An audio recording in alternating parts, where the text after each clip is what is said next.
Hey guys, Radio MMA back at it, and we're talking about Jon Jones. He's been released from Albuquerque County Jail, and he has a few new terms on his probation. But besides that, everything's good, and he's been released. UFC has come out with a statement, and the statement basically says the organization was disappointed to learn that Jones was cited for several traffic offenses last week, as well as concerned by the nature and tone of the portion of the conversation between Jones and the officer. Still, UFC respects Jones' right to contest those traffic citations in court and receive a fair hearing on the matter.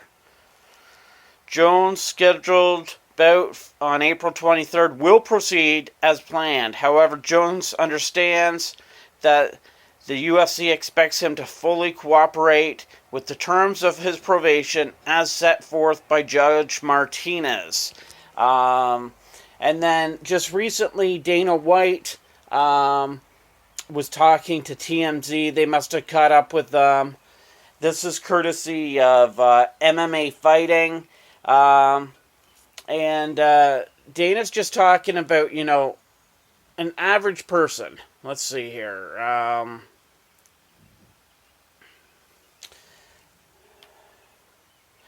Yeah.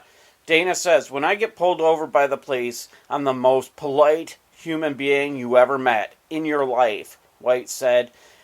There's no upside to talking back to the police. It's the dumbest thing you can ever do, especially if you're in Jon Jones' position.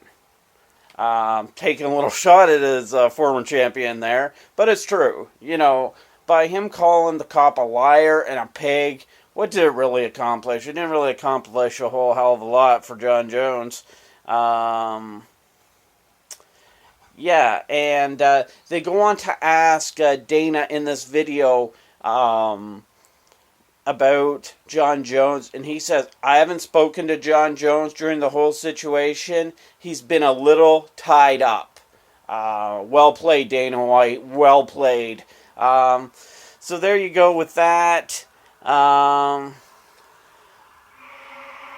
to go along with the official press release from the UFC stating that they're disappointed, but looks good for UFC 197. We're still on track to seeing Jones versus Cormier 2.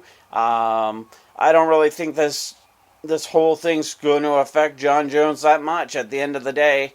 I guess now, if he does lose, he's got a built-in excuse, getting put into county jail for a couple days, 3.5 weeks out before the fight, but I don't think this will affect him at all. The betting odds have not moved at all, and yeah, so I'm still on the Jon Jones train here, guys. What about you? Hit me up on Twitter, Radio MMA.